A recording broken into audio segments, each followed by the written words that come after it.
तो फ्रेंड्स, आज हम बात करने वाले हैं जीआईसी लेक्चरर का मेंस कैसे लिखें और उस पर हम लोग कैसे क्वेश्चन बना के और हम खुद से कैसे आंसर राइटिंग कर सकते हैं।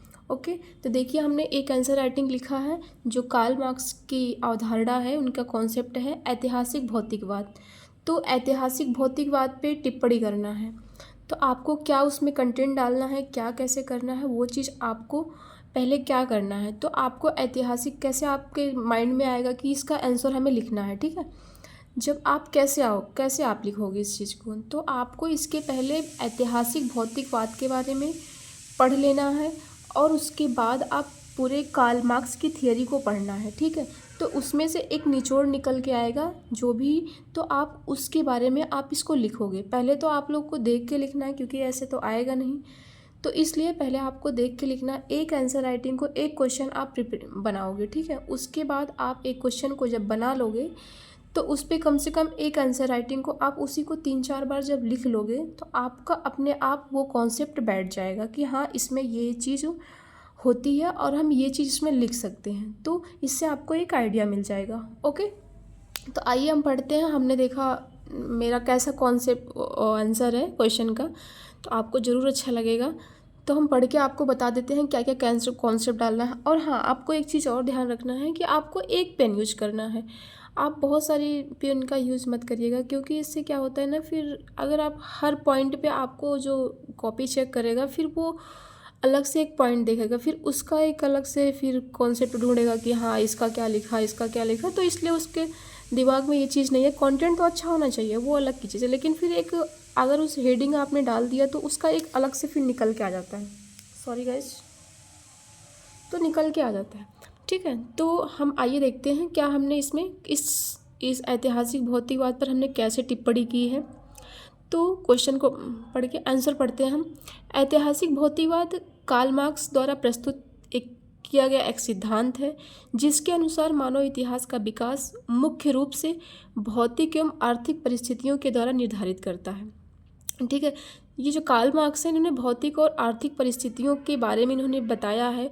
इन्होंने आर्थिक परिस्थितियों को इन्होंने ज़्यादा क्या कहते हैं कि प्रायोरिटी दी है, ठीक है। इन्होंने ना कि विचारों को नहीं दिया है, ठीक है। तो मार्क्स का मानना था कि समाज को परिवर्तन के कारण लोगों के विचार, नैतिकता व धर्म इम्पोर्टेंट नहीं है बल्कि उत्पादन की प्रक्रिया है इसमें है।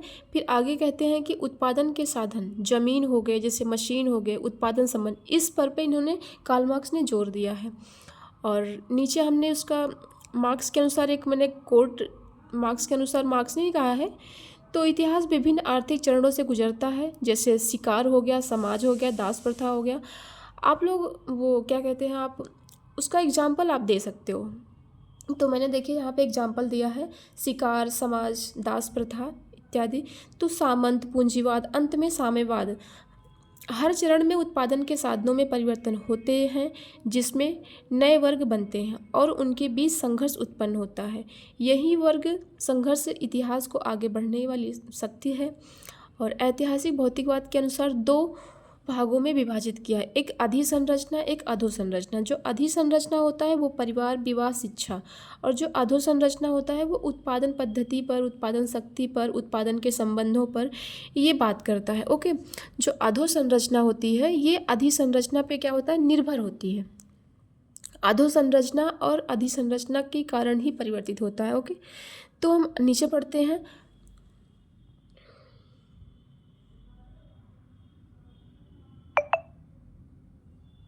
के नीचे हम देखते हैं, यहाँ हम लोगों ने देख लिया इतना। आपको दिखा कि नहीं दिखा, मैंने स्क्रॉल करना भूल गई। मार्क्स के अनुसार इतिहास विभिन्न आर्थिक चरणों से गुजरता है, जैसे शिकार, समाज, दास प्रथा, सामंत, पूंजीवाद और अंत में साम्यवाद। ओके, अंत में क्या है, साम्यवाद। तो इसमें कह रहा है कि हर घर चरणों में उत्पादन के साधनों को परिवर्तन होते हैं जिससे नए वर्ग बनते हैं और उनके बीच संघर्ष उत्पन्न होता है। यही वर्ग संघर्ष इतिहास को आगे बढ़ाने में वाली शक्ति है। और नीचे है ऐतिहासिक भौतिकवाद के अनुसार समाज में 2 भागों में, एक अधिसंरचना और एक अधोसंरचना। ओके,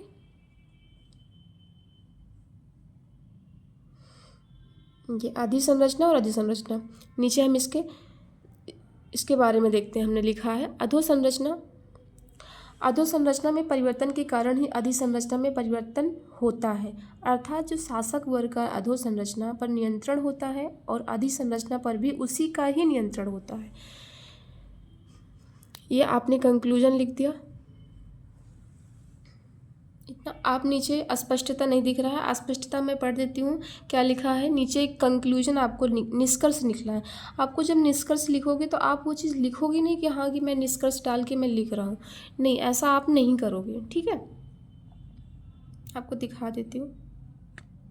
ये है, इसमें लिखा है कि अस्पष्टता इस सिद्धांत का मुख्य विचार यह है कि मनुष्य की सामाजिक चेतना उसकी आर्थिक स्थिति से उत्पन्न होती है। इतिहास और वास्तविक चालक भौतिक जीवन की परिस्थितियां और उसके संरचना से होती है, न कि केवल विचारों और सिद्धांतों से। ओके, तो ये चीज़ें हैं, ये इसका कॉन्सेप्ट निकल के आता है। तो आप लोगों को समझ में आ गया होगा कि कैसे क्या करना है। एक बार हम फिर से दिखा देते हैं आपको। मैंने ये 200 शब्दों में लिखा है, ठीक है, आप भी इसको लिख सकते हो 200 शब्दों में। ओके, तो कैसा लगा आपको? Thank you for watching.